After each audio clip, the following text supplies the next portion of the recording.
हम लोग जो कर रहे थे वो कर रहे थे sexual reproduction in flowering plant. तो sexual reproduction in flowering plant में हम लोगों ने क्या क्या पढ़ लिया था? पहले के टॉपिक्स में कुछ याद होगा, अगर होगा तो क्या क्या पढ़ लिया था? हाँ, यस।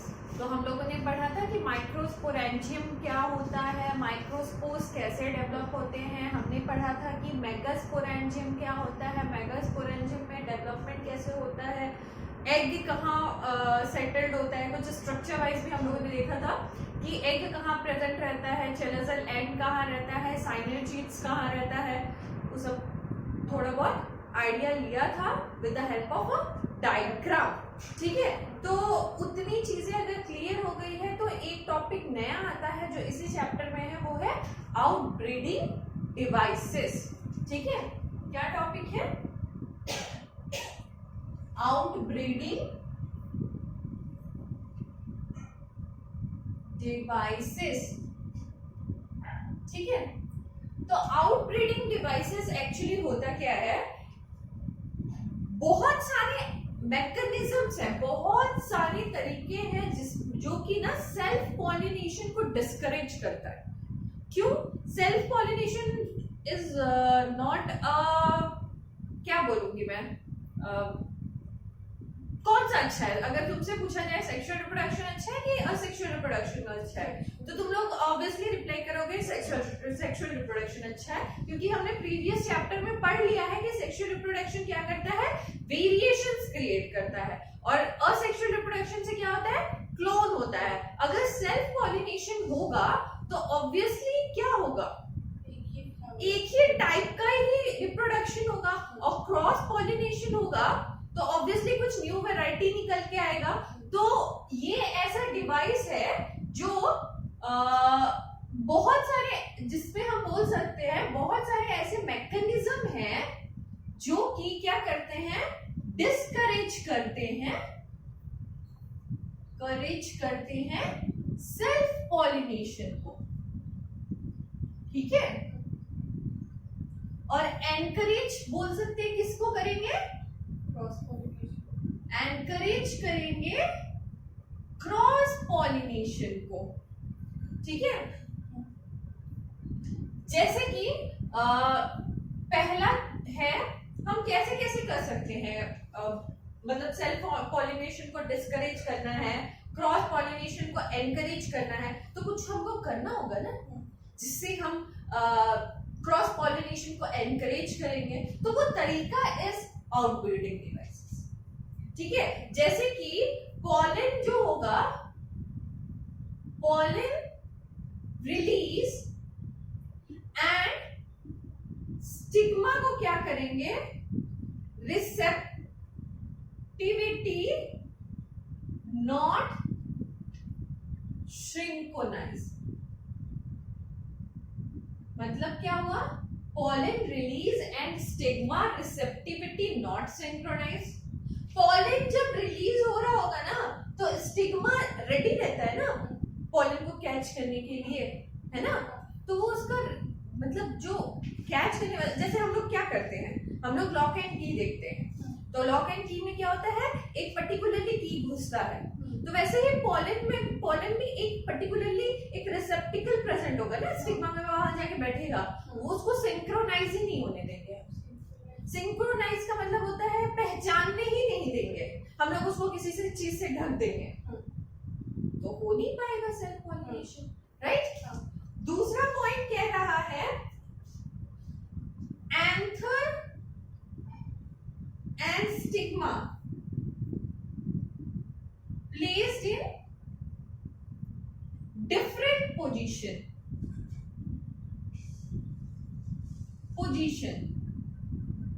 क्या करना है? एंथर और स्टिग्मा को डिफरेंट पोजीशन पे ही रख देना है। तो अगर डिफरेंट पोजीशन पे रहेगा तो उसको जाने में डिफिकल्टी होगी, तो सेल्फ पॉलिनेशन डिस्करेज होगा उससे। ठीक है, अब और तीसरा पॉइंट कहता है inhibiting pollen grain germination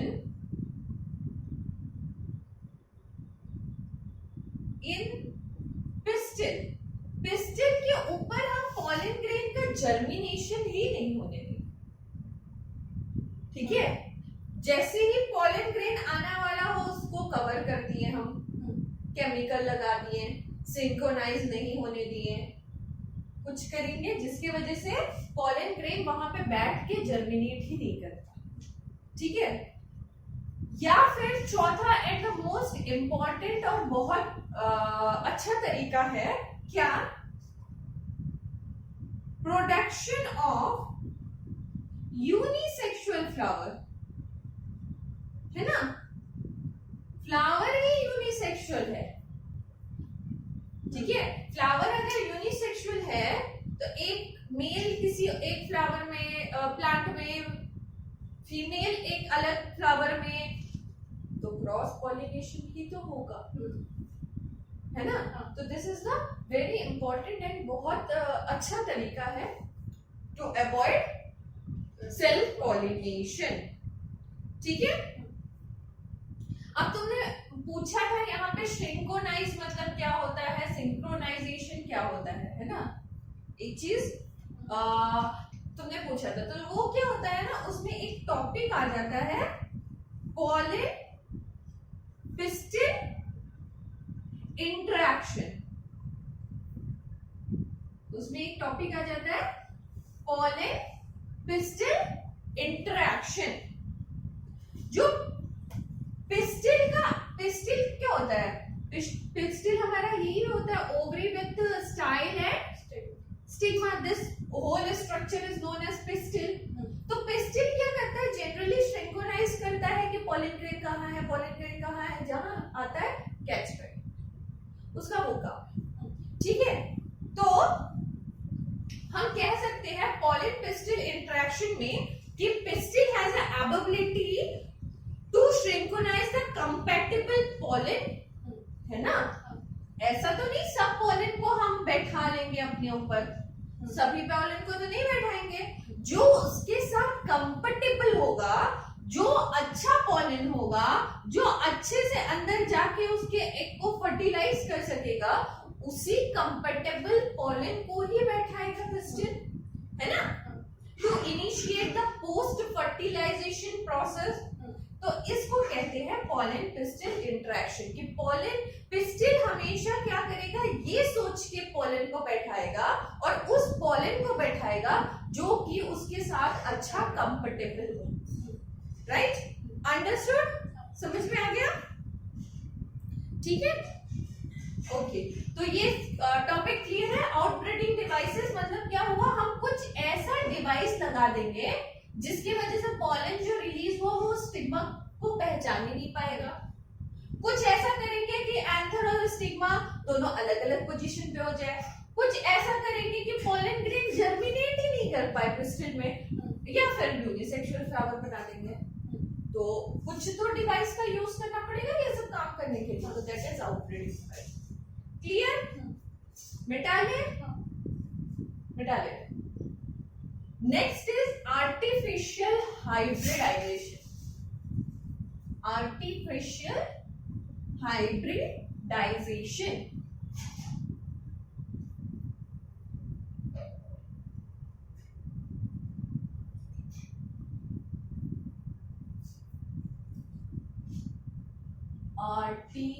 artificial hybridisation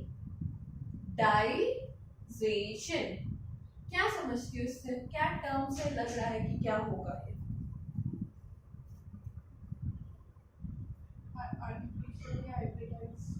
artificially hybridise करेंगे हम चीजों को, है ना। आर्टिफिशियली कैसे हाइब्रिडाइज करेंगे, सोच के बताओ। अरे हाइब्रिड का मतलब होता है डिफरेंट वेराइटीज का क्रॉसिंग कराना, है ना। डिफरेंट वेराइटीज का क्रॉसिंग कराना, है ना, to develop a new and अच्छा variety, good quality of variety, है ना। इसीलिए ना कहते हैं कि हाइब्रिडाइजेशन करना है, हाइब्रिडाइजेशन करना है। क्यों? दो डिफरेंट वैरायटी को क्रॉस करा दिया। क्रॉस इज वेरी इंपॉर्टेंट, मतलब समझ में आ रहा है क्रॉसिंग कितना इंपॉर्टेंट है कि एक नया वैरायटी, एक अच्छा वैरायटी, एक गुड क्वालिटी का प्रोडक्ट हमको मिलेगा, राइट। तो हम क्या करेंगे, एक डिजायर्ड, डिजायर्ड मतलब स्पेलिंग डिजायर्ड, डिजायर्ड मतलब जो मेरे को लगे कि ये पॉलन ग्रेन बहुत अच्छा है, वैसा पॉलन ग्रेन लेंगे, ठीक है। डिजायर्ड पॉलन ग्रेन लिया, ठीक है, और उसको किसमें डाल दिया, एक सुंदर से स्टिग्मा में। क्या होगा, फर्टिलाइजेशन हो जाएगा, ठीक है, वेरी नाइस। इसका क्रॉस प्रोडक्ट एक बहुत अच्छा सा आर्टिफिशियल हाइब्रिडाइज प्रोडक्ट होगा, है ना। क्यों हाइब्रिडाइज्ड प्रोडक्ट होगा, क्यों होगा, क्योंकि हमने एक अपना मर्जी से पॉलन ग्रेन लिया है और एक अपने मर्जी से स्टिग्मा लिया है, राइट, ठीक है। उसके बाद हम उसको प्रोटेक्टेड कर देंगे, प्रोटेक्टेड कर देंगे कोई भी कॉन्टामिनेशन होने से, कोई भी कॉन्टामिनेशन होने से उसको प्रोटेक्टेड कर देंगे। कॉन्टामिनेशन मतलब कोई भी गंदगी अंदर ना आ जाए, कोई अदर पॉलन ग्रेन ना आ जाए, कोई अदर कोई इंसेक्ट आके ना उसको गंदा कर दे, मतलब मेरा जो प्रोसेस है वो बहुत अच्छे से हो, इसीलिए कॉन्टामिनेशन से बचाने के लिए हम उसको प्रोटेक्टेड कर देंगे, ठीक है। इसके लिए कुछ कुछ मेथड लगता है, जिसको पहला बोलते हैं emasculation. First method is emasculation. Emasculation का मतलब होता है रिमूवल ऑफ एंथर, एंथर को निकाल देना किसी भी प्लांट से, ठीक है। हम इसको सेल्फ पॉलिनेशन के लिए भी यूज मतलब करते हैं कि सेल्फ पॉलिनेशन अवॉइड के लिए भी यूज करते हैं इमैस्कुलेशन, क्योंकि पॉलन ग्रेन हमने निकाल दिया, बचा स्टिग्मा, तो ऑफ कोर्स क्रॉस पॉलिनेशन नहीं होना है और तो कुछ हो नहीं पाएगा। तो emasculation is very important for avoiding self pollination and artificial hybridization, clear. एक होता है प्रोसेस बैगिंग, बैगिंग। इसमें क्या करते हैं ना, हम फ्लावर को, जो हमारा फ्लावर है उसको एक बैग से कवर कर देंगे, एक प्लास्टिक बैग से कवर कर देंगे। Plastic bag of course butter का बना होता है, ठीक है, ठीक है। टू हमने बोले ना कॉन्टामिनेशन से बचाने के लिए, टू प्रिवेंट कॉन्टामिनेशन। अब क्या होगा, वो एक्चुअली अगर पॉलिथीन बैग लगा देंगे ना तो उसमें एयर वगैरह घुस नहीं पाएगी, तो इसमें पोर्स होंगे जिससे एयर वगैरह घुस पाए, मगर कॉन्टामिनेशन ना हो, धूल मिट्टी कंकड़ बालू अदर पॉलन ग्रेन वो ना घुस जाए। तो बैगिंग करना इस चीज के लिए, आर्टिफिशियल हाइब्रिडाइजेशन के लिए इंपॉर्टेंट हो जाता है, ठीक है। कोई अनवांटेड पॉलन ग्रेन आके ना बैठ जाए जो हमको नहीं चाहिए, है ना। आर्टिफिशियल हाइब्रिडाइजेशन का मतलब हो रहा है हम अपने से कर रहे हैं, अगर कोई अनवांटेड आके बैठ गया और वो फर्टिलाइज कर दिया तो गड़बड़ हो गई, हम मेरा पॉलन ग्रेन तो काम ही नहीं किया, ठीक है। तो इसीलिए बैगिंग इज इंपॉर्टेंट प्रोसेस, ठीक है।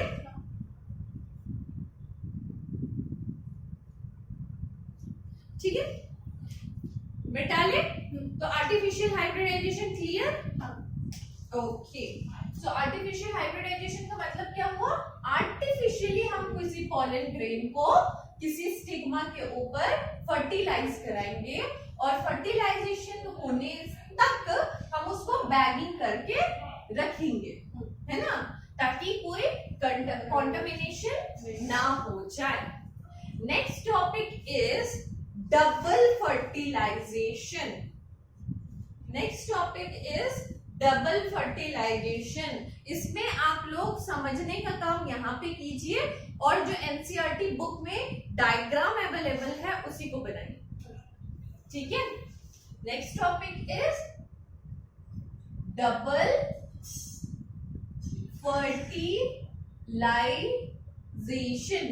डबल फर्टिलाइजेशन में एक स्टार मार्क करके रख लीजिए कि दिस इज इंपॉर्टेंट, ठीक है।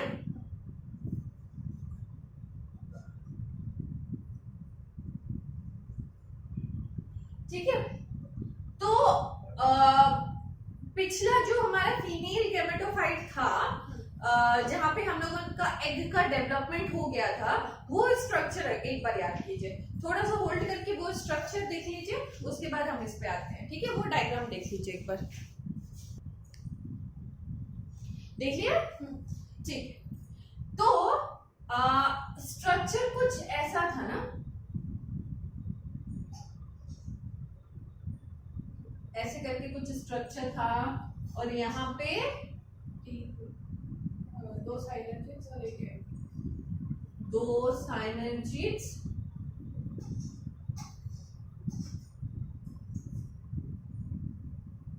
और एक एग, ये रहता था, और बीच में पोलर न्यूक्लियर, पोलर न्यूक्लियर, और एंड में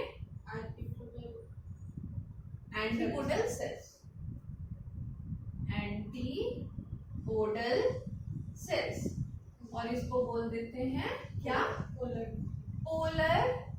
न्यूक्लियाई, ठीक है। डायग्राम थोड़ा गंदा है, फिर भी एडजस्ट कर लो, समझ लो बस चीजों, ठीक है। तो क्या होता है, जब पॉलन ग्रेन एंटर करता है साइनर्जिड में, पॉलन ग्रेन एंटर किया कहां, सबसे पहले साइनर्जिड्स में, तो हर एक pollen grain 2 male gametes release करता है, एक पॉलन ग्रेन से 2 मेल गैमेट्स रिलीज होता है, ठीक है। एक मेल गैमेट 1 मेल गैमेट जाके एग को फ्यूज करता है, ठीक है। एग को फ्यूज किया, जिस प्रोसेस को हम क्या बोलेंगे, सिंगैमी। अभी तक पढ़ के आ रहे थे ना, इसको क्या बोलेंगे, सिंगैमी। और अदर जो सेकेंड वाला मेल गैमेट है वो क्या करेगा, फ्यूज करेगा पोलर न्यूक्लियाइड के साथ। अब इसको बोल देंगे ट्रिपल फ्यूजन। क्यों बताओ ट्रिपल फ्यूजन, पहला फ्यूजन, और यहाँ पे 2 पोलर न्यूक्लियाई है, तो 2 और 1 भी, इसीलिए ट्रिपल फ्यूजन। क्लियर। तो बहुत बार क्वेश्चन आता है कि what do you mean by triple fusion, तो तुमको बोलना है पॉलन ग्रेन जो होता है जब साइनर्जिड के अंदर घुसता है तो 2 में गैमेट्स रिलीज करता है, फर्स्ट मेल गैमेट जाके एग को फ्यूज कर देता है और उस प्रोसेस को हम बोलते हैं सिंगैमी। जो सेकंड मेल गैमेट है वो जाके दोनों पोलर न्यूक्लियाई के साथ फ्यूज हो जाता है और उसको बोलते हैं ट्रिपल फ्यूजन। और क्या प्रोड्यूस करता है, और क्या प्रोड्यूस करता है, प्राइमरी एंडोस्पर्म न्यूक्लियस, जिसको बहुत बार तुमको पेन लिखा हुआ दिखाई देगा, प्राइमरी एंडोस्पर्म न्यूक्लियस, ठीक है। अब 2 बार फ्यूजन हुआ, इसीलिए इस प्रोसेस को हमने बोल दिया डबल फर्टिलाइजेशन। 2 बार फ्यूजन हुआ ना, तो इसीलिए हम लोगों ने बोल दिया इसको डबल फर्टिलाइजेशन। अब ये जो पेन है ना, ये बड़ा होके क्या बन जाएगा, endosperm, and then zygote, and then embryo. Clear है, क्लियर है प्रोसेस ऑफ डबल फर्टिलाइजेशन। पक्का? तो यहां तक था प्रोसेस ऑफ डबल फर्टिलाइजेशन। अब समझो कि पोस्ट फर्टिलाइजेशन इवेंट क्या होता है। फर्टिलाइजेशन हो गया, पहले तो क्या बना, माइक्रोस्पोर्स, माइक्रोस्पोर्स फिर मेगास्पोर्स, मेगास्पोर्स भी बन गए तो उसका फर्टिलाइजेशन हो गया। अब फर्टिलाइजेशन होने के बाद क्या होगा, पोस्ट फर्टिलाइजेशन इवेंट्स, ठीक है। पोस्ट फर्टिलाइजेशन इवेंट्स, बताओ क्या होगा। इसके पहले वाले चैप्टर में भी हम लोगों ने पढ़ा है पोस्ट फर्टिलाइजेशन इवेंट्स क्या क्या होते हैं। एम्ब्रियो का डेवलपमेंट हो गया, फिर एंडोस्पर्म, तुमने कहा कि क्या होगा, एंडोस्पर्म एम्ब्रियो बन जाएगा फाइनली, ठीक है। ओव्यूल्स किस में कन्वर्ट हो जाते हैं, सीड्स में, एंड ओवरी किस में कन्वर्ट हो जाता है, फ्रूट में, ठीक है। तो यही है पोस्ट फर्टिलाइजेशन इवेंट, और कुछ नहीं है, ठीक है।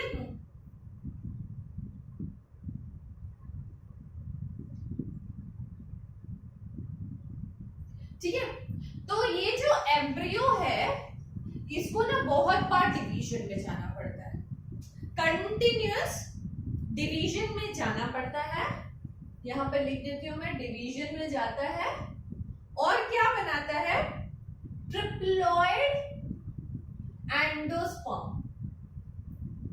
क्यों भाई, इसको खाना स्टोर करके रखना है ना, एंडोस्पर्म का काम ही क्या होता है, फूड रिजर्व करना, ठीक है। तो ये क्या करेगा, reserve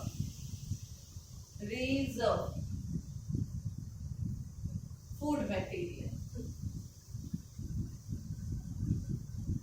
clear.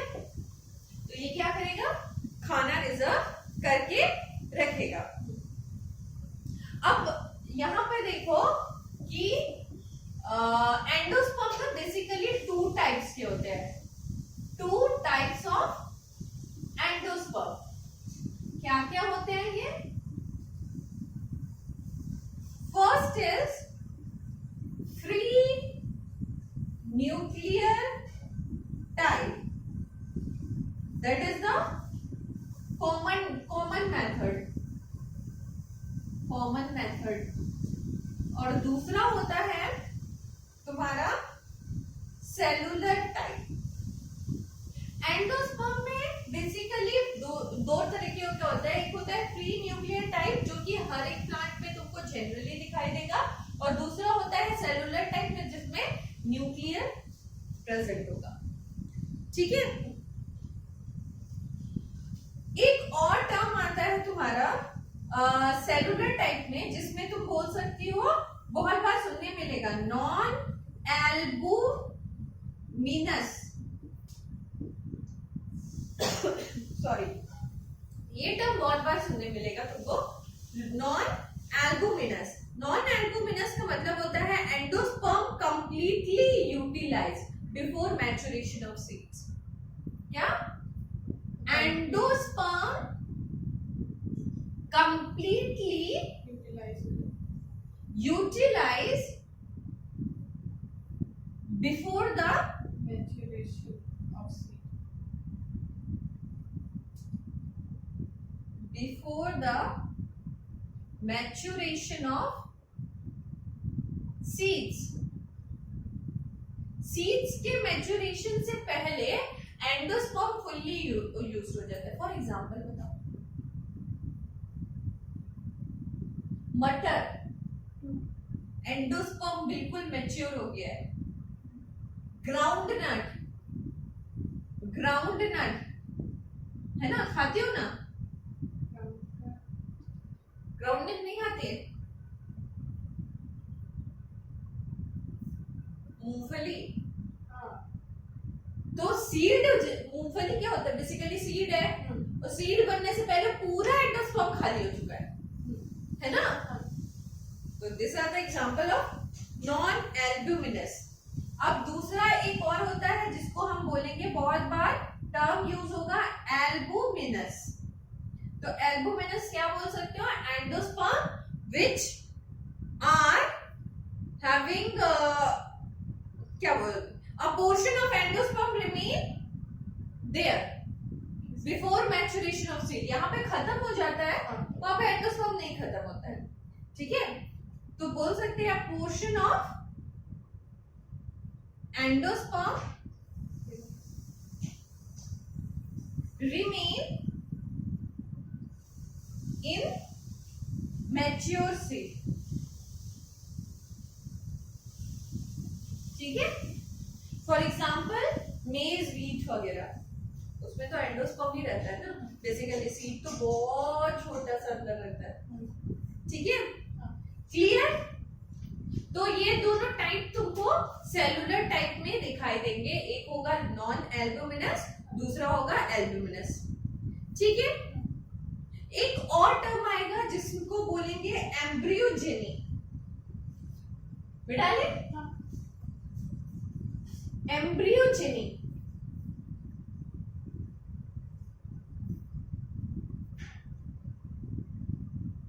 Embryogeny,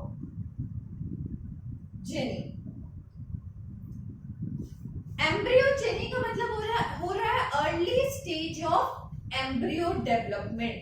embryo development के पहले वाला stage, early stage of embryo development.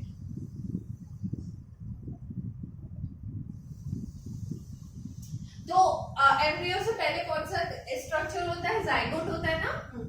तो जाइगोट क्या देता है, पहले प्रो एम्ब्रियो देता है, ठीक है। उसके बाद प्रो एम्ब्रियो के बाद मतलब एम्ब्रियो बन रहा है अभी धीरे धीरे, उसके बाद उसका ग्लोब्यूलर स्ट्रक्चर आता है, ठीक है। ग्लोब्यूलर स्ट्रक्चर के बाद उसका एक हार्ट शेप्ड स्ट्रक्चर आता है, हार्ट शेप्ड स्ट्रक्चर आता है, उसके बाद जाके मैच्योर एम्ब्रियो आता है। देखो एम्ब्रियो बनने का भी इतना स्टेज है, तो ये जो स्टेज है इसको हम बोलेंगे एम्ब्रियोजेनी, जिसमें एम्ब्रियो धीरे धीरे डेवलप होता रहता है, क्लियर।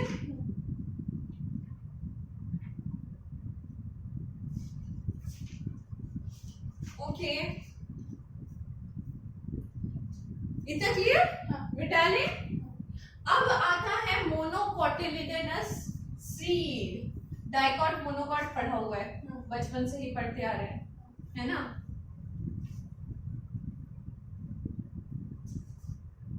स्ट्रक्चर पता है, तो क्या होता है डाइकॉट, क्या होता है मोनोकॉट। डाइकॉट मतलब 2 कोटिलिडन्स और मोनोकॉट मतलब 1 कोटिलिडन्स, ठीक है। ओके, डाइकॉट मतलब 2 कोटिलिडन, मोनोकॉट मतलब 1 कोटिलिडन। और उसमें कुछ कुछ टर्म्स तुमको एक बार एनसीईआरटी का बुक खोल के देखोगे तो उसमें डायग्राम अवेलेबल है, तो उसमें कुछ कुछ टर्म्स दिखेंगे जिसमें तुमको दिखेगा स्क्रूटेलम, एक टर्म दिखेगा तुमको scutellum, this is nothing but cotyledon, जिसको तुम कोटिलिडन बोलती हो वही है स्क्यूटेलम, ठीक है। इसमें टर्म्स समझ लो, इसमें एक तुमको दिखेगा कोलियोराइजा। कोलियोराइजा क्या होगा, ये क्या पढ़ा रहे, मोनोकोटिलिडन, मोनोकोटाइलिडन,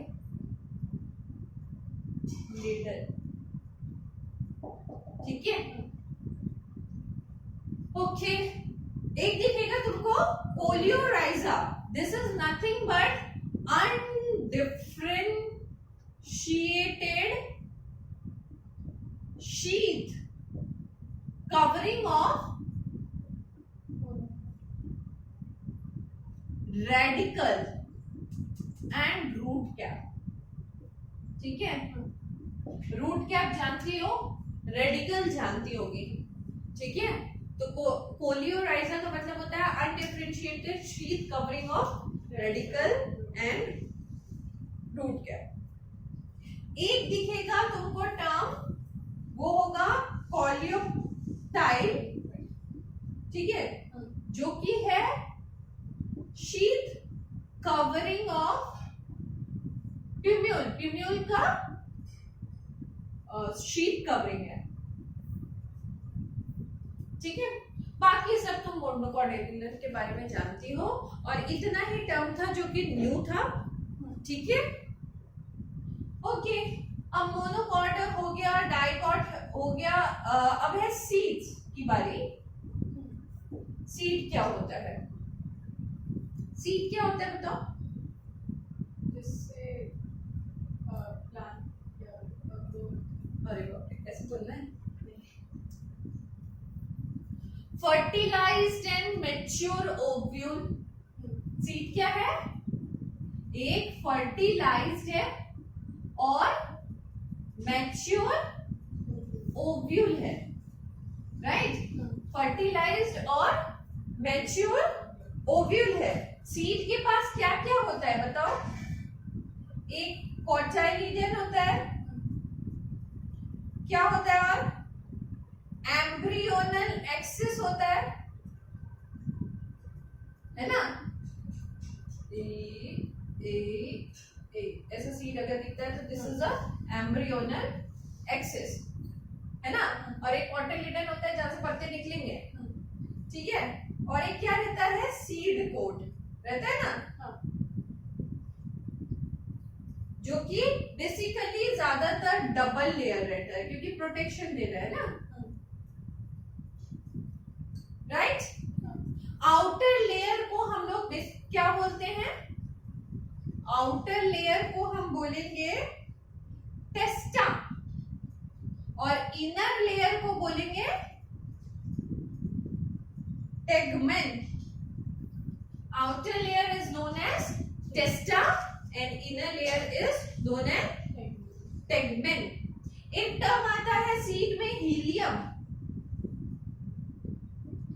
हीलियम, हीलियम, हीलियम, ठीक है। What is that? एक very nice, very nice, junction between ovule and funicle, right.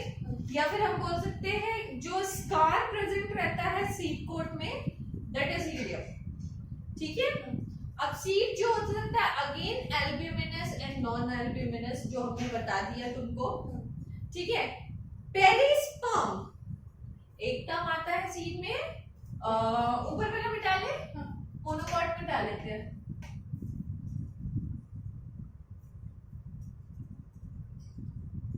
Perisperm,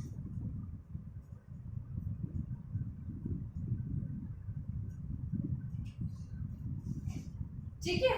और दूसरा टर्म आता है डोरमेंसी। डोरमेंसी मतलब होता है state of inactive, inactive state में। कैसा स्टेट है? इनएक्टिव स्टेट है। और यहां पे nucleus is persistent, is persistent, मतलब न्यूक्लियस अगर persistent है मतलब एक्टिव फेज में है, और डोरमेंसी मतलब इनएक्टिव हो गया। अच्छा, न्यूक्लियस ना, हाँ, yes yes yes yes, nucleus हमने पढ़ा भी था। क्या होता है? क्या होता है? फूड रिजर्व करता है, फूड रिजर्व, ठीक है। न्यूक्लियस अगर प्रेजेंट रहेगा ऑब्वियसली वो एक्टिव फेज में है ना। Okay, okay. ओवरी का वॉल जो होता है,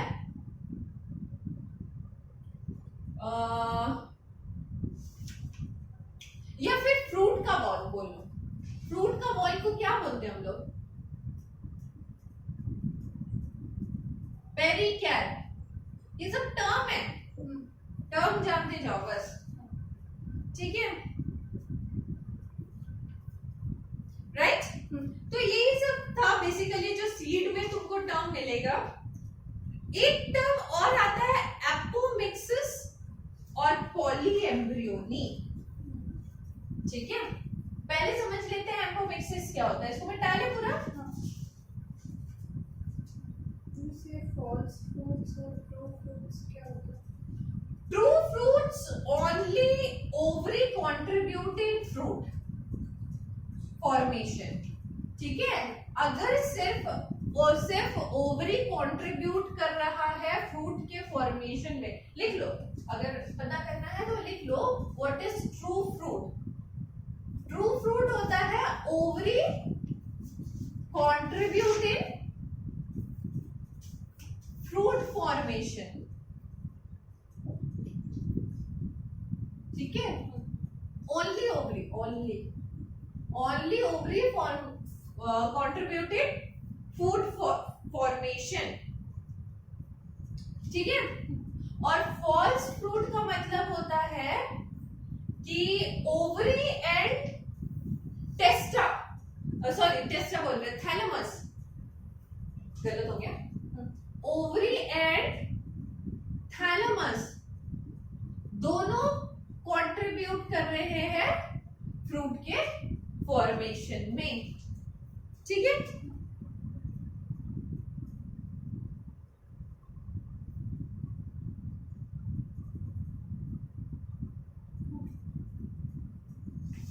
ओके।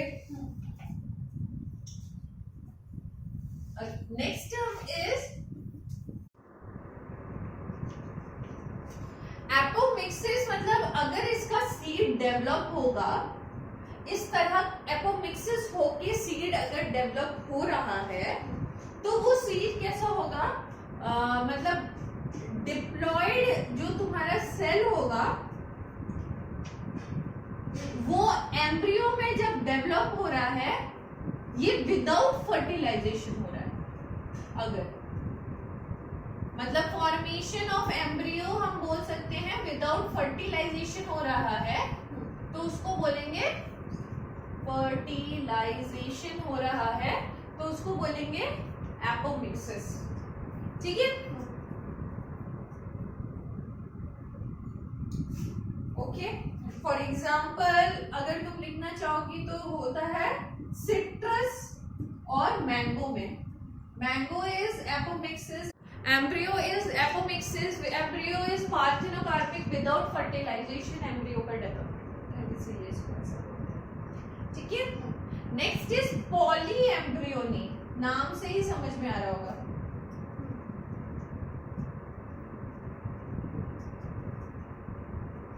मतलब मोर देन वन एम्ब्रियो, है ना, मोर देन वन एम्ब्रियो। किसमें? In a seed. ठीक है, एक से ज्यादा एम्ब्रियो हो रहा है। अगेन एग्जांपल में कैसे होगा भाई, फर्टिलाइजेशन तो ऑलवेज एक सेल के साथ ही होता है, तो ये पार्थेनोकार्पिक ही होगा। कुछ सिट्रस, ग्राउंडनट एग्जांपल में हो जाएगा।